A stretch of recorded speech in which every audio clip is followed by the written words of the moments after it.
make Ukraine the largest crime scene in the world. Ukraine's top prosecutor told us that the number of war crime investigations now open at the beginning of the fall is 178,391. They are systemic, literally everywhere that Russia's troops have. Criminal justice. She directed American support for Ukraine's investigations. Attacks happen in towns and villages where there are no discernible military objectives. The attack seems to be calculated to make as much destruction as possible and to terrorize the civilian population. So it's an effort to subjugate and to terrorize the community in order to get the country to essentially capitulate. The reason for Russia's terror is to take back territory it lost with the fall of the Soviet Union. Ukraine won independence 34 years ago. It's a democracy about the size of Texas. Of all of the crimes here, Putin faces one arrest warrant. In 2023, the International Criminal Court charged him in a campaign against Ukrainian children. He is accused of abducting Ukrainian children in a systematic way. It's a war crime. It's a war crime of unlawful transfer of civilians, and in this case, dozens and dozens of Ukrainian children. And these children are being kidnapped. They're being kidnapped. They're being subjected to Russification, to military training. They're forced to deny their Ukrainian roots, and ultimately they're often put up for adoption or placed in foster homes in Russia. What is the point? The point is to ultimately undermine the idea that Ukraine is an independent country and to raise these children as Russian children who deny their own cultural heritage. Putin and his allies who are secure in Russia are unlikely to face justice. Putin is holding trials. There have been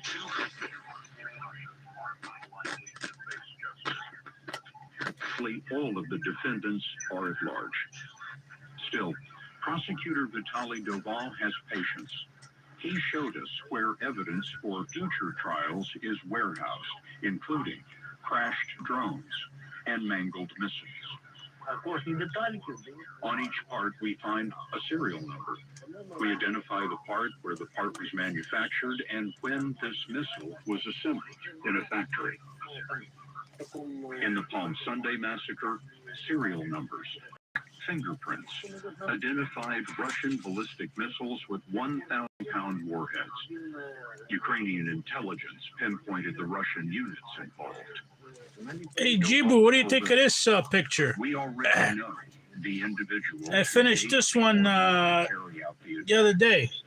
Do you have any reason to hope for justice? I am convinced that those responsible for the strike at the central part of the city on Palm Sunday will be punished. The military commanders who made the decision to launch these missiles. I am convinced. Natalia Ternenska told us they're killing civilians. It's elimination of the Ukrainian nation. They're just wiping our cities off the face of the earth.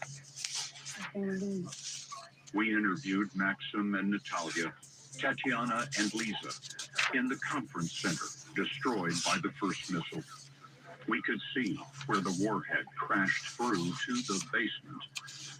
The Russians claim they were aiming at a military awards ceremony, but prosecutor Vitaly Doval says that doesn't explain how no troops were hit and why 2 missiles fell on civilians. You have quite a stake in the future of Ukraine, and I wonder, what is your hope? Tatiana told us, I would like the Russians to answer for what they've done. I don't wish death on those people. I want them to learn how it feels to live in fear. I wish Ukraine could see the end of the war.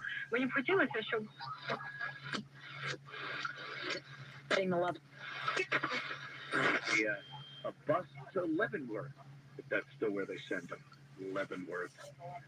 But could you just imagine a soldier doing that? They're doing a grave disservice to the people that have gone into the military that might not be the brightest person, and they're influenced by these liberals and some of these politicians, and they're driven to make one of the biggest mistakes of their lives. You know, I don't think anything's going to happen to these politicians like Mark Kelly or anyone else that was involved in this video, this seditious video. But the poor soldiers, maybe, you know, this guy is like, yeah, I got nothing going on. I'm going to join the military. I hear you could make a pretty good career out of that. And he's watching Mark Kelly, and he goes, oh, that's the spaceman guy. He was up in space. He's a smart guy. And he doesn't realize maybe the Van Allen radiation belt went right through his head. And he's an idiot. And he's listening to this guy and goes, hey, I think that order's illegal. Maybe I should go to my commanding officer. And there you are. A bus back to Podunk, East Alabama.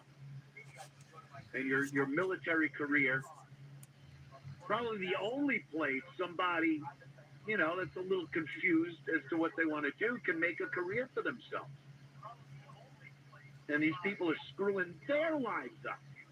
Nothing's going to happen to Mark Kelly. Believe me. Or any of the other ones. And I believe there is an element, at least. They always do things that have this plausible deniability nonsense. An element of sedition. And it is traitorous. And it's underhanded, sneaky. And they knew what they were doing when they did this. Something that, you know, is for the good of the country. I felt I needed to do this, to speak out. This is your basic Benedict Arnold stuff. You know, you were a patriot at one point. I don't care what their military careers were. I don't care that Mark Kelly went up into space. I don't care. Benedict was a great man for the United States for some time. What have you done lately? Well, you made a traitorous video. And you're trying to influence the military to turn on the president. How much worse does it get than that? How much more traitorous does it get? Members of the United States government trying to influence the military to turn on the president. It's textbook treason. It's movie treason. So how are we supposed to look at it? And then Trump says seditious behavior from traitors, lock them up. Seditious behavior, punishable by death. Hey, isn't seditious behavior punishable by death? Oh, yeah. That's what they say. So you're admitting? So we are If you're saying Trump is calling coloring. death, then you must say, well, I'm a seditious and traitorous person. If not, you don't have to worry, right? All right. Back in moments with your call. A whole bunch of bubbles here. The other jewelers hate Steven Singer. Why? Because Steven Singer has the best real natural diamond stud earrings in America. Everybody knows gold and diamond prices are crazy right now. Gold at the highest price in history. That means ever. Lucky for you, Steven Singer has locked in his diamond studs at the old prices. Steven has diamond studs available from a quarter carat all the way up to 10 carats total weight. All at the same perfect price as last year. Same incredible value. There's no better time to get a pair of diamond stud earrings from Steven Singer Jewelers. Yes, this can't last forever. Each pair, eye flawless, near colorless, beautiful stuff. They come with a safety silicone bag, so you never have to worry about losing them. Oh, And with his unbeatable full-time value lifetime trade-in, you know your diamonds are always worth what you paid. All backed by the best guarantee in the jewelry business. It's a full 100-day, 100% We got the no color show going. plus fast free shipping. Experience the difference at Steven Singer Jewelers. Online at IHateStevenSinger.com. That's IHateStevenSinger.com. In your car, online, and at home. The Tri-State's most trusted voice. Talk Radio 77 WABC. Hello, this is Sean Katsuakis. Advertising here on WABC is just common sense. Nielsen has said that WABC is one of the leading AM stations in the country. Tell me what we can help you with. Increase your business at reasonable rates cross country. Email me at cats@WABCRadio.com, and I will get back to you and tell you the great deal that you can get on WABC. Email me at cats@WABCRadio.com. Coming up tonight on the Dominic Carter Show. Mom Donnie met with President Trump Friday. Now what's next as he takes office in a little over a month? Hope you folks had a great weekend. That's coming up at 11 p.m. tonight with me, Dominic Carter, 77 WABC.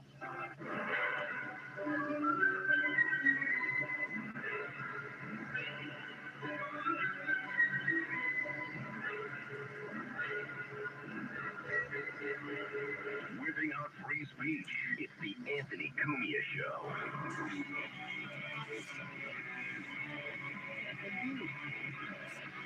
Welcome. And I was just scrolling and I see another Mark Kelly statement here that he's made. We are going to fight for the Constitution. We're not giving up. Trump is not going to intimidate me or make me back down. What we did was patriotic.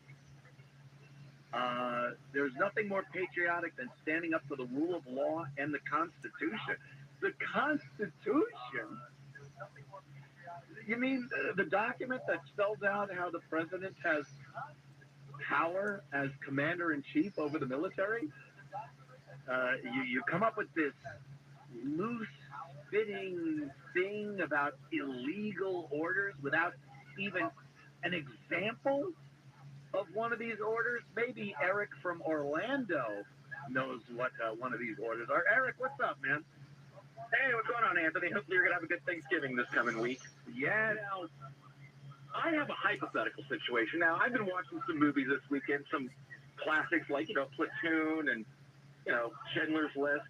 Now, let's just say hypothetically this happened, and I don't think Trump's going to do this, but let's just say if the president gave, some kind of orders down to a general or someone that's your commanding officer says, torch this village or kill a bunch of innocent women and children, would that be considered maybe an illegal order? I mean, I don't know.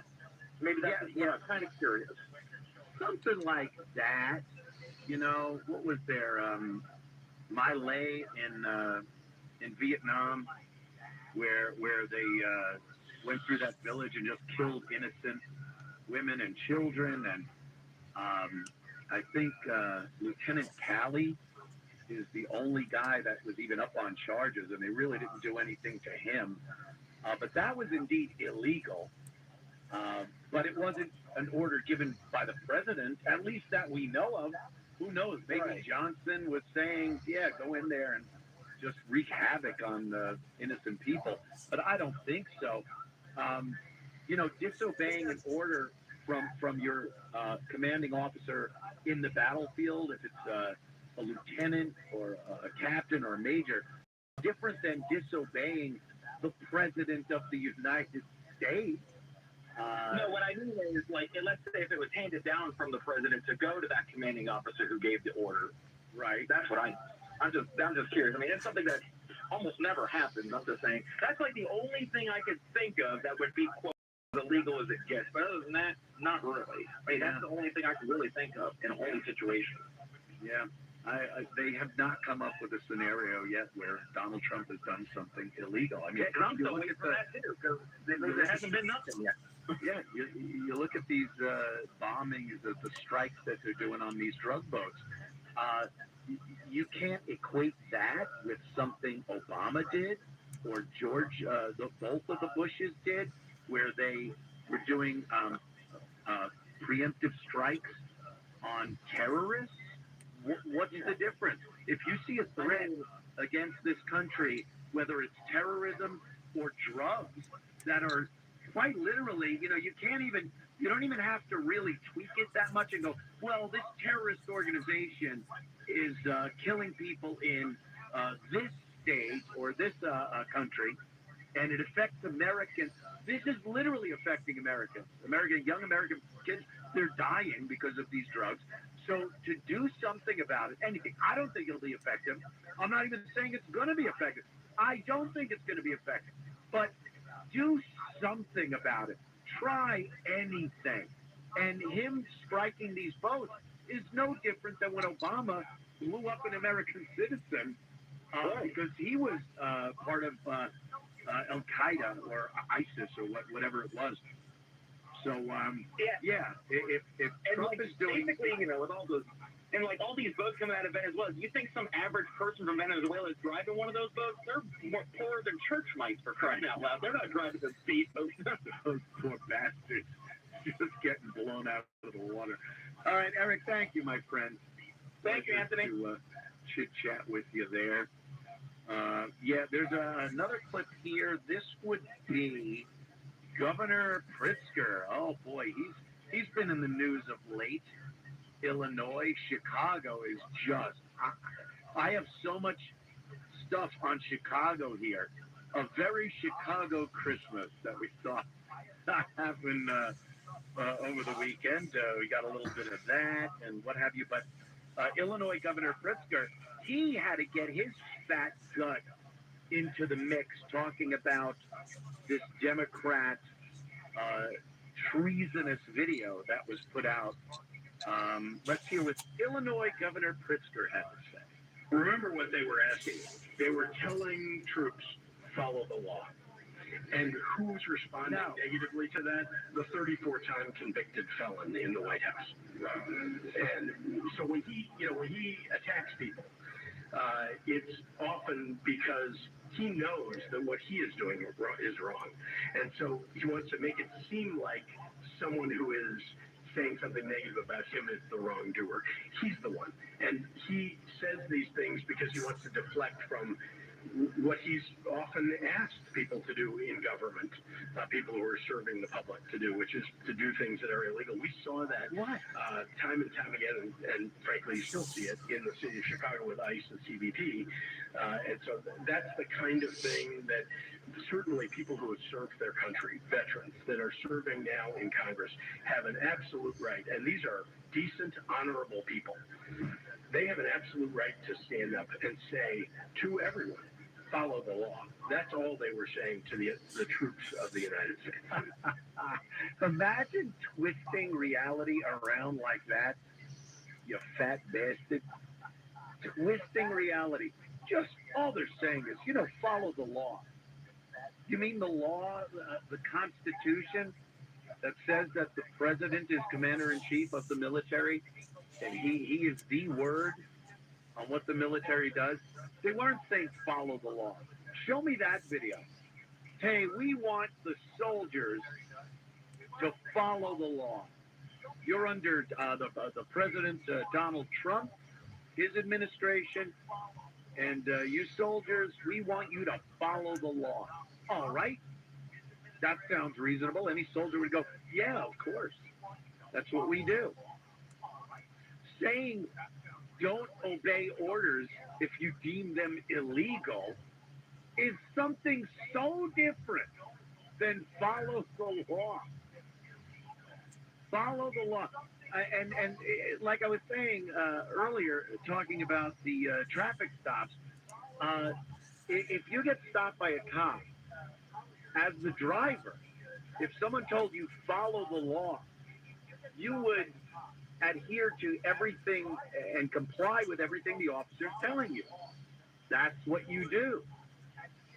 If you think giving your license to the officer is somehow an infringement on your rights, and you tell the cop, I don't have to give you my ID, I know my rights, that's not following the law. You might think in some weird delusional way that you don't have to do that.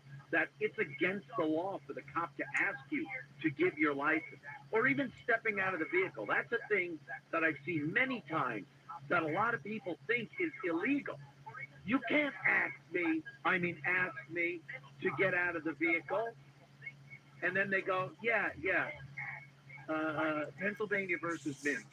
You can absolutely ask. Since the 70s, a cop can order you out of your vehicle during a traffic stop. And people absolutely believe that this is illegal. No, I'm not getting out. You can't tell me to get out of my car.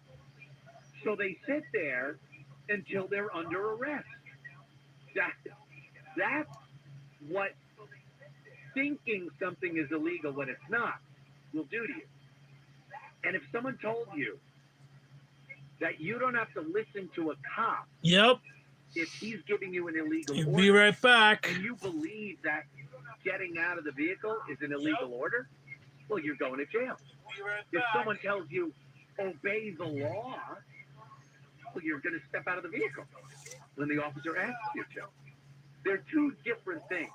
So Pritzker trying to lighten this up a little, trying to spackle over it a little bit and say that this is just them saying, hey, obey the law. Liar. Big fat liar. Liar, liar, giant effing pants on fire.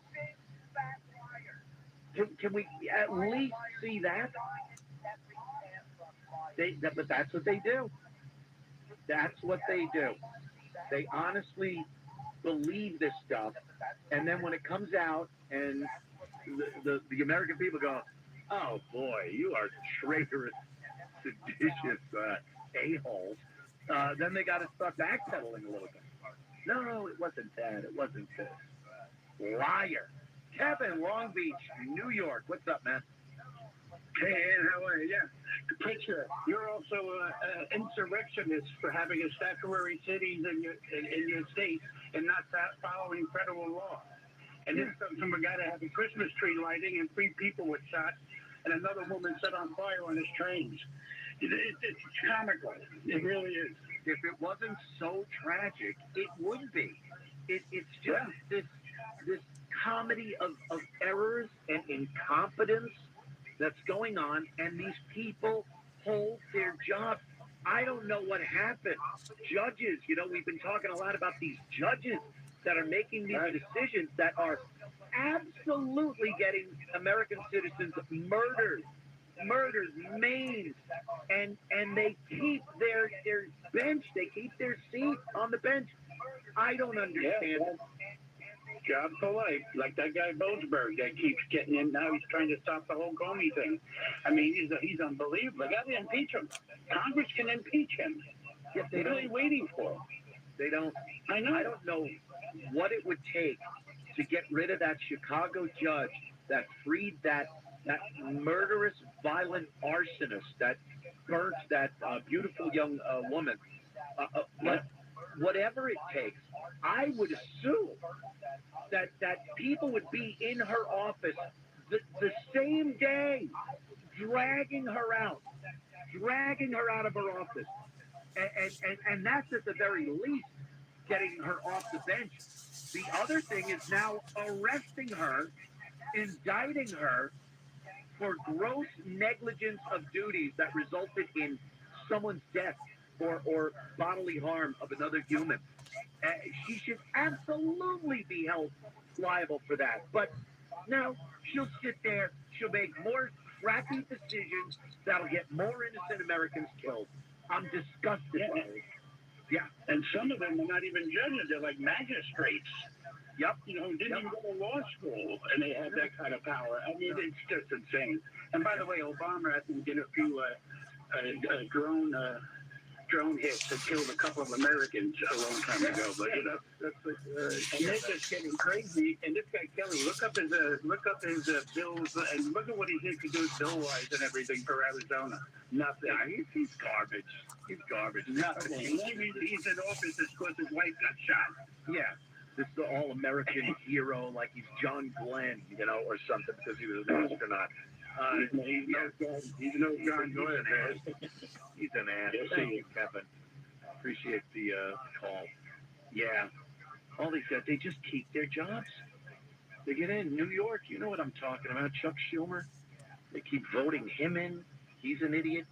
AOC, she's in for life now. There's nothing AOC is going to do that's going to get her thrown out. They like her. She's cute. She's got those big... And they'll just keep voting for her. That'll just keep happening over and over again. They hold these jobs for life. They make a fortune as public servants. That's my... I love watching that one. When one of these idiots are forced to retire because their like feet fell off or their brain is literally oozed out of their ears and they have to retire, like Pelosi. They're given these tributes by other politicians and the propaganda news media about how they sacrificed and gave up themselves for the country, the selflessness. They cared so much. And then you look at the bottom line and go, how the hell did they make $100 million being so generous with their lives, giving of themselves, the sacrifice? Who's buying this nonsense anymore? Who's buying this crap? That's why they never leave. Anyone would be tired of giving so much. Trust me. I think even Mother Teresa at some point had to shut herself in her hut and go, oh, damn, these people are annoying. But they stay in there forever because it's such a lucrative gig for themselves, generational wealth for their families. You know, the whole government thing was supposed to be just a farmer and a mason and a blacksmith. Every so often they go off to their capital city of the state and tell the government up in their capital, the people in charge up there, what their concerns were for the people in their town, in their community. A representative. And then those politicians would represent the state and go to Washington and they never stopped being the farmers and blacksmiths. They would do their duty, do their make that sacrifice of their time and efforts, and then they'd go back to being a farmer or a cooper, if you will, if barrels need to be made. It wasn't supposed to be a lifetime appointment. And they've just taken this because it's so lucrative. Their families, for generations, will live off of the wealth and power that the likes of the Bush family and the Bidens and all the Clintons, they're all set forever.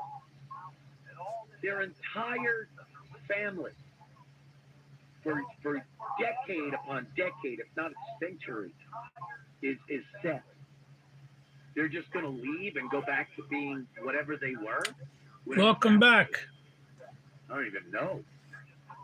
Jimmy Carter, a piece of garbage president, but he's the only one that did it like it was supposed to be done. The guy was a peanut farmer, albeit a lousy one. And when he was done, he goes back to Plains, Georgia to grow peanuts and build houses for poor people. I don't know what Jimmy Carter's net worth was when he died, but I'm certain it didn't look anything like Nancy Pelosi,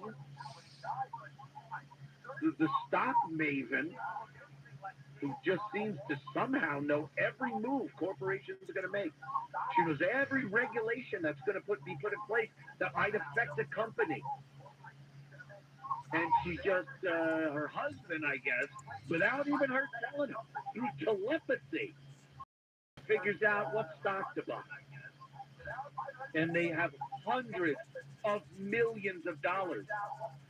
And she walks around free as a bird. That woman should be in prison. In prison. And she's not the only one. We know that. Things got to change. And Trump saying that is sedition, treason, and that if you did commit sedition and treason in this country, it's punishable by death. Maybe we ought to consider some of that. Take it a little more seriously than just reading it on some paper, and start holding some of these people responsible for being traitorous to this country. All right, we'll be back in moments. What do you think of my fishies? You like my fishies? It's the Anthony Cumia Show.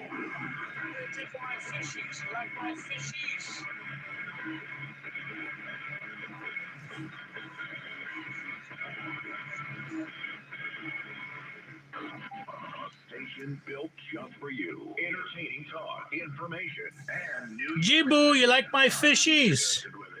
World famous and American original. Talk Radio 77 WABC and WABCRadio.com. The views and opinions expressed by the individual hosts and their guests do not necessarily reflect the policies or positions of WABC Radio, its management, or its sponsors. So easy to fall in love with 77 WABC Talk Radio. We've got the #1 news talk radio morning show in New York City. Fall in love with me.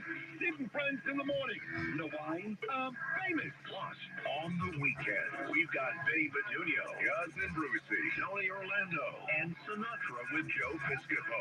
It's so easy to fall in love with 77 WABC. So easy to fall in love.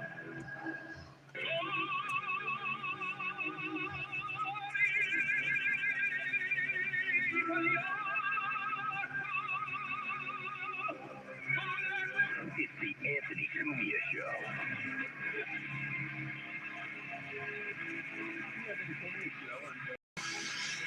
We're talking about these. Look at the little fishies. Look at the little fishies.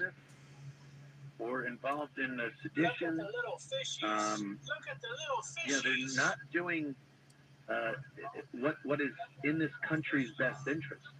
That's for sure. And some accountability is really needed. Real accountability. I don't think it's ever happened. What, you going to bring up Nixon and Watergate? Is that the last time? Yeah, sometimes they'll nail one of these people on a corruption charge, or maybe one of those sex things. You know, who was that guy president years ago? He was on that boat, the monkey business. Hey, monkey business. Jerry, what was his name? I can't remember. They trip over their own, manhood on their way to the White House. Whoops-a-daisy, tripped over my own thing. And, sometimes they get that. They say the two worst things for a politician are a dead girl or a live boy. Yeah, you don't want that. But a lot of these politicians are in it for themselves. They're also in it for an agenda.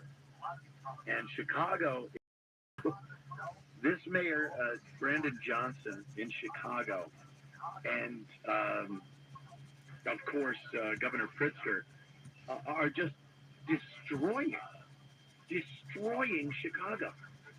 It's the cut off your nose to spite your face syndrome. They do not want to make it seem like Donald Trump knows what he's talking about when it comes to doing something about crime in Chicago. Do you really think the National Guard would be detrimental in at least certain parts of Chicago? And as we saw this weekend, it's not just the impoverished or crime-ridden minority areas of Chicago. This weekend there was the big tree lighting in Chicago.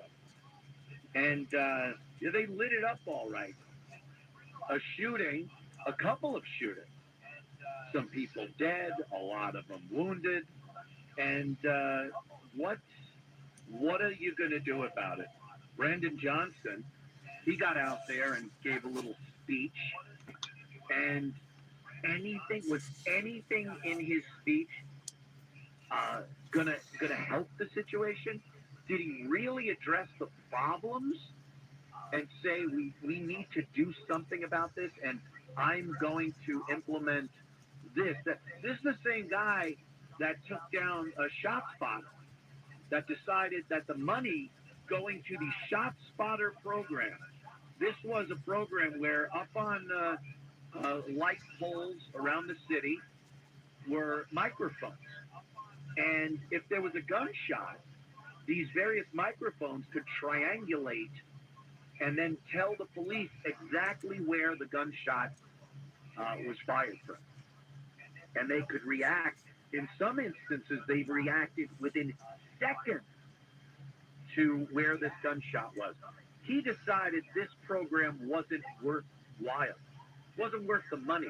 The same guy that's paying gang members to be violent interrupters in the city, and a couple of them have already been arrested because they're in cahoots with the gangs. They're paying them your tax money, and they're using that money to bolster the drugs and weapons and whatnot for these gangs. So, again, the politicians that are doing nothing for the people that are actually trying to live lives, they're paying money into the system, and they're just getting screwed by people like Brandon Johnson. Let's listen to Brandon Johnson's comments after the Christmas celebration shooting. Incidents like last night set us back as a city, and it evokes fear. Our young people have to understand that they should not attend these unauthorized events that have been advertised. Unauthorized events? They are extremely dangerous due to the number of individuals that may be carrying weapons. And as much progress as we have made, there are still far too many guns on our streets. For these young people who have engaged in these incidents, you have put yourselves and your friends at risk. Because of the reckless behavior of a few individuals, we have families devastated, and our downtown residents are hesitant to leave their own homes.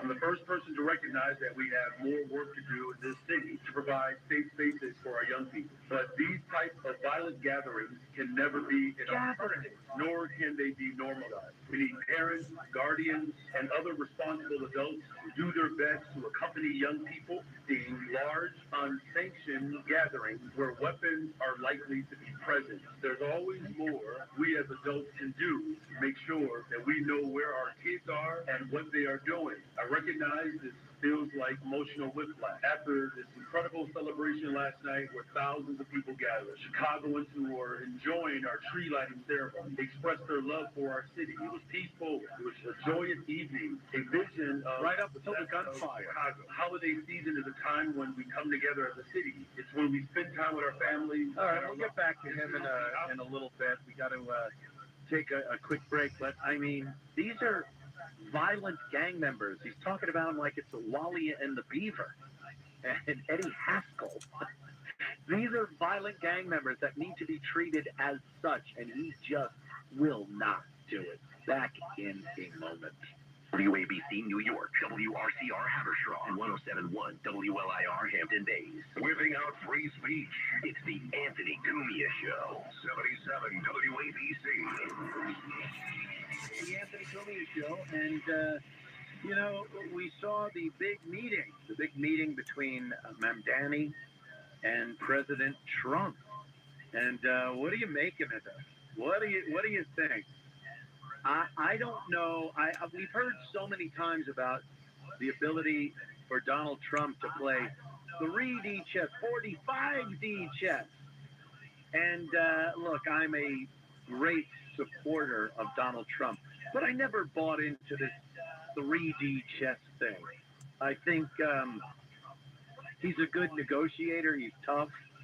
But I don't know if everything we see that he's doing that sometimes we don't agree with is some trick, some trap he's laying for someone to step into, and he can get the edge on them. Now, it might be, I don't know, but this meeting with Mamdani, and again, we'll get into this more in depth after the break here. But what I'm seeing is insanity.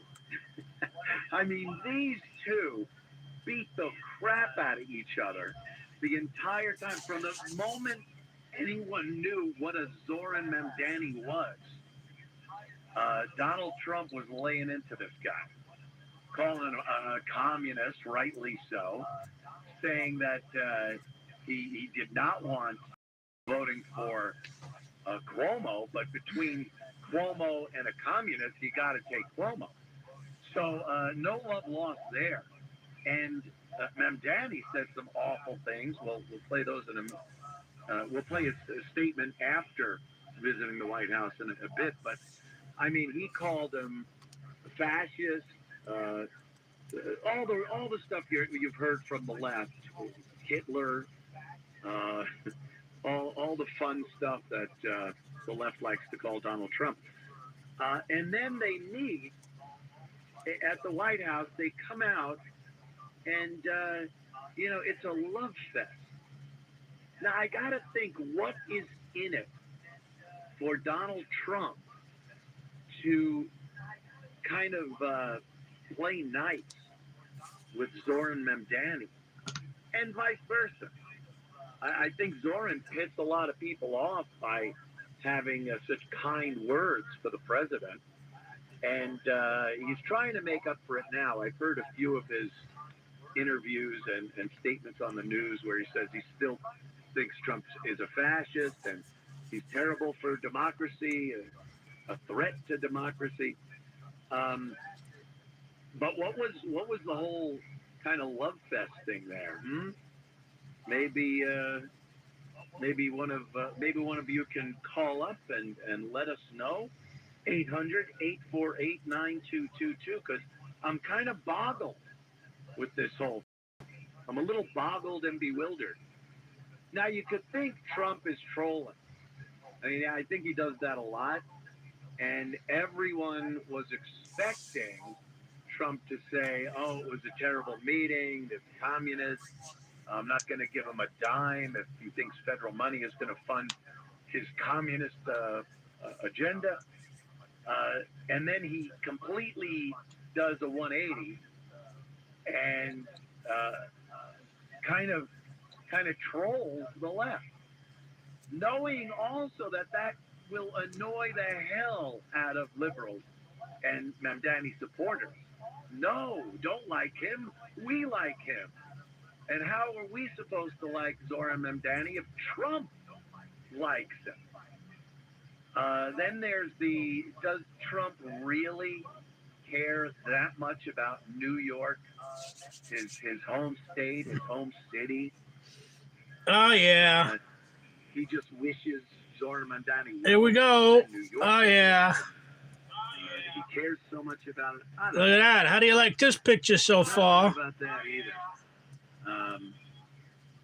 So I don't know. Maybe one of you out there in the audience have a. Jibu, how do you like this picture so far? Either of them, both of them, seem to be kissing each other's asses after this meeting. Is it more nefarious? Are we looking at some wheeling and dealing they'll be doing, and each of them will wind up, on top, looking better, maybe a little more money in their coffers? But who knows? I don't know. I certainly don't know. It fooled me.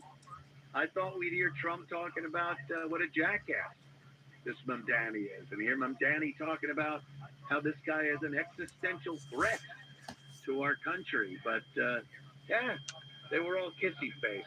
I don't know.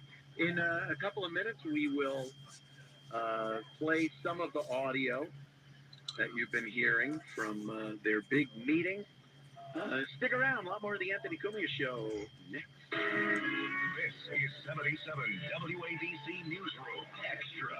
Former NYPD officer Patton's reacting to NYPD Commissioner Jessica Tisch's decision to serve under New York City Mayor-elect Zohran Mamdani's administration, and that the two have come to an agreement.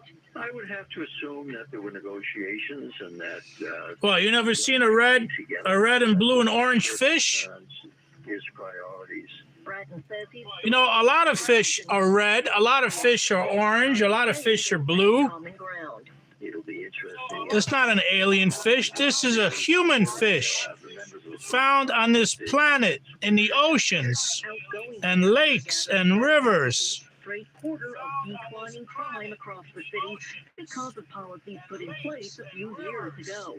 Lisa Ritchie, 77. You know, catfish, there's plenty of catfish that are red, that are orange, that are pink, Download the 77 WABC. that are blue, Get the latest news and that are neon blue, podcasts anywhere you green. available now on Google Play and in the App Store. Talk Radio 77 Then there's pink salmon, there's red salmon, there's Alaskan salmon, which is blue and light blue. There's snapper. Then you have the golden fish that are golden color and silver color. There's a whole bunch of colors of fish, man. A whole bunch of colors. Minutes with Natalie Dominguez from Home Title Lock. She's a title theft education specialist. I didn't even know about this when I was first told that there was something called title theft. Like, I don't even know what that is. And then I was told about Sure there is. There's a whole bunch of plankton. There's plankton that's blue, that's green, that's red, that's purple, orange. My title is still in my name, and I still own my house. So I guess this thing, but it could happen. This is something that can actually happen to you. You can. I used to have aquatic flowers. I used to have aquatic flowers in my fish tank. And aquatic flowers come in all kinds of colors that you buy. You know aquatic flowers, Jibu? You ever heard of aquatic flowers? Especially like the local news, not a lot of it gets national attention unless it's, the Graceland story that came out. But even for the people that saw Graceland, they don't even realize they're looking at something that's title fraud or title theft because it's not really talked about as much as I think it personally should be. They come in all kinds of colors. When you think about it, you feel pretty secure in the fact that you own your house, unless somebody, you hear about squatters, but that's a completely different thing. That's someone physically going into your house and taking it. This is a way that people can take your very title to your house and then get all kinds of bogus credit off of it, take out mortgages on your house, and you're kind of screwed. There's not much recourse for it unless you get in touch with Home Title. Yeah, so for your audience, for anyone listening, that doesn't really know what this is, so title fraud or title theft is essentially where scammers and thieves are taking advantage of this loophole in our legal system. They're going and filing some documents at the county recorder level that the county can't turn away as long as they're filled out properly. And essentially what they're doing is they're taking these documents that are meant for a purpose, right? They're generally quick claim deeded, what is used, even though there are a few different ways they can do it.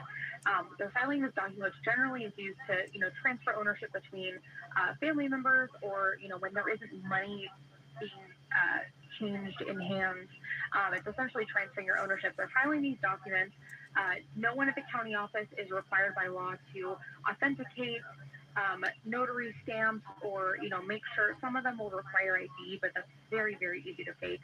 And once this is filed, essentially what happens is your ownership is in the scammer's hands, and then they can go out and take loans against the property, or even sell your home behind your back in a lot of cases that we've seen. And it's very easy to commit and very, very hard to unwind. So that's the difference. Yeah, people aren't breaking in and stealing your stuff, but they're taking your ownership on paper. Well, that's a nightmare scenario right there. Absolutely.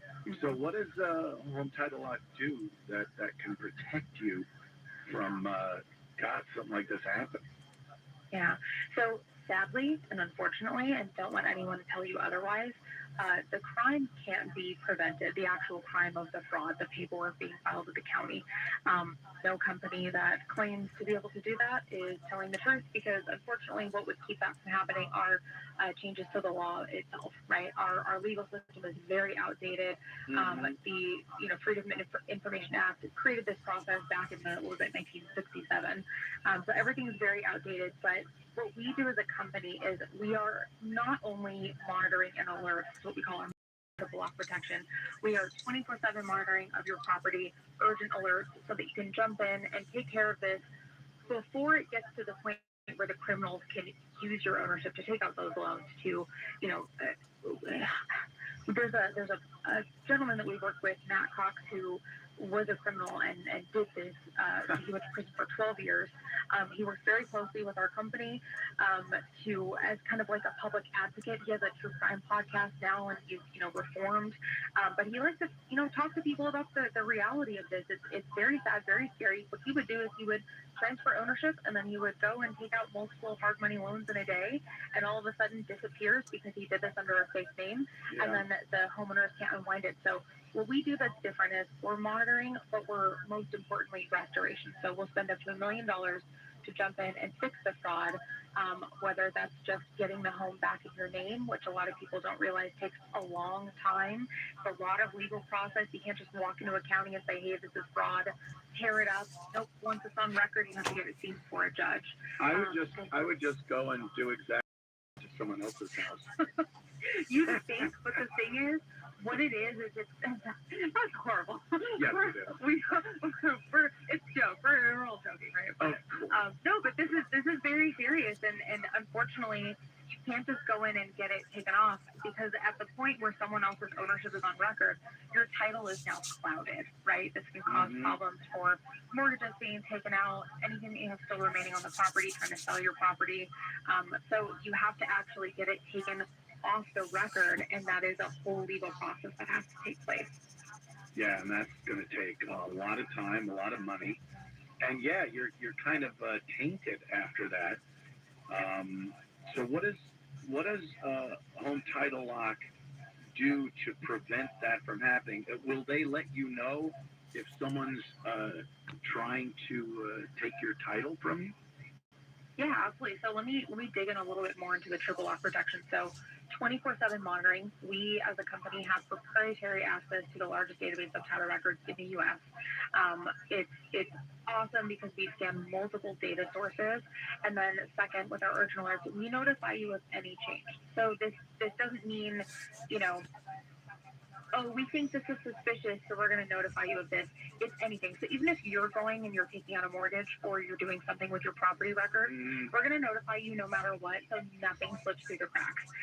And one thing that I think is really important to touch on too for your audience is that we don't monitor the person, we monitor the property. So I've seen people, social media, everyone likes to think that they're the expert on things without actually knowing anything about it. We're not like credit monitoring. We're not monitoring your social security number. We're not monitoring anything like that. I've seen people say, oh, well, I have, credit monitoring, identity theft protection. If someone takes out a loan in my name, like, I'm covered. The thing is, when they're transferring your ownership, this isn't in your name anymore. They're transferring it out of your name. What they're doing is they're utilizing the property for collateral. So we monitor the property, not the person. So anything that comes in, we'll have to do with that. And then with our restoration, again, $1 million triple lock protection, we have a team of legal experts that we have built across the entire U.S. To make sure that whatever state one of our victims is in, we are ready to jump in and fix this, because the sooner that you fix something, the less likely a criminal is going to be able to utilize that documentation, that paperwork, and go take out all these things. But let's say, as a hypothetical, because this actually did happen. I can't get into too much detail for legal reasons, but this happened with one of our victims. It was a guy and his elderly father. His father had home title lock on some vacant property in Florida. But because the guy was, a lot older, he wasn't really paying attention to his notifications. Found out a little bit too late. Money had been transferred. Someone posted the property on, the place where you go to look at all the houses and the property. I can't say the name, but it's there. And he posted it for sale, sold it cash to someone. Money had exchanged hands. The moment that the son started getting, calls about this property being posted online, they were looking into it, found out they had home title lock. We jumped in and luckily got everything taken care of. And not luckily as in we can't do it, but luckily as in we caught it before it went, so far to the point where they're getting bulldozers in the property, clearing stuff out and trying to build on the house, right? But that's what we do and why we do what we do. About 10% of the counties in the U.S. do have their own monitoring software, but you're going to have the same problem as if you didn't have something in the first place. Because if you're a victim and you go in, they're going to say, hey, get a lawyer and go get a key before a judge, and they're not going to help you with anything. So the home title lock difference is us being there for the homeowner. Yeah, especially in this day and age where you have so much of your property's digital information available for people out there. I would assume years ago it must have been a lot harder to get that. Now it's right there at your fingertips, and there are some bad people that want to do some bad things. So good thing Home Title Lock is out there to protect the people in their titles. Where do people go? How can people get this protection that seems essential if you're a homeowner? Absolutely. So HometitleLock.com. They can actually use the promo code Anthony, and we've worked with you guys. We have a great offer for everyone. You get a free trial of our $1 million triple lock protection. But most importantly, you're going to get a free title history report. We're going to do a proprietary base scan where it's going to take a couple days. It's going to look at all of our data sources. It's going to look at all the history, and you're going to get a copy of that report so you can make sure that you're not already a victim. The hardest thing about this crime is that for most people, it goes unnoticed for so long because they're not monitoring. They're not walking into a county office once a week and going, hey, let me see my records, So the biggest thing with this offer for your audience is that they can find out today whether or not they already have something, potentially filed against their property. And a lot of people think this isn't happening, but I see news stories. I mean, I've met with you before, Anthony. We discussed some of the things that were happening in the news, and we get articles and news reports every single week of this happening. Recently in San Antonio, there was an elderly man that got kicked out of his house because someone transferred the property. They tricked him into signing over his deed to his home, filed this erroneous paperwork, and he got kicked out of the house. And he is, I believe, at this point still living in his car with his pet parrot, 89-year-old man. Oh my God! Devastating. Just a nightmare. Yeah, we get stories like this every week. You definitely don't want to have this happen to you. I can assure you. Natalie, thanks so much for popping in, letting people know about Home Title Lock. Our goal is to make sure that people are educated and know that this is a very real threat and a very real thing that can happen, especially if you're an older person in an older home with a lot of equity sitting there. Prime targets, and we want you guys to be safe. Thanks a lot, Natalie. Thanks, Anthony. Thank you, everyone. Take care. And we'll be back in a minute. Don't go anywhere. This is the Anthony Cumia Show.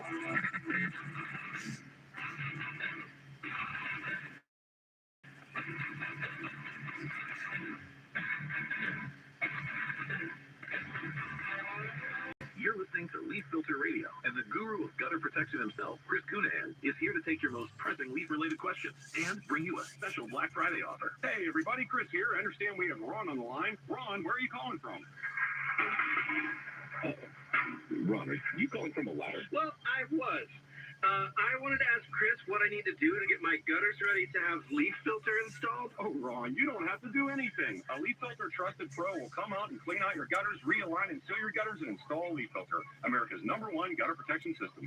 So I didn't need to get on this ladder? Ron, Leaf Filter Trusted Pros are in your neighborhood and ready to help. Just visit leaffilter.com/deal to schedule your free gutter inspection and get up to 30% off. Thank goodness. What was that site? That's leaffilter.com/deal. And now, as a special Black Friday offer, you can get a free gutter inspection plus up to 35% off. This is our best offer of the season. Unlock it now at leafilter.com/deal. See representative for warranty details. You know what the scariest sound to hear in a factory floor is? Silence. That means something somewhere broke. Production has stopped, and now you're paying your workers to wait while the team troubleshoots and tries to fix the problem. Finally, there's a proactive way to reduce equipment downtime, thanks to MaintainX. MaintainX is the asset management system that brings your maintenance downtime to zero. MaintainX lets you build preventative maintenance schedules, manage work orders in real time, and access the data you need to make decisions. Downtime equals death in the production world. So You better go out and get some food. MaintainX for free. Control the daily operations of your business and transform your maintenance program. We got the after hours mobile getting some food. This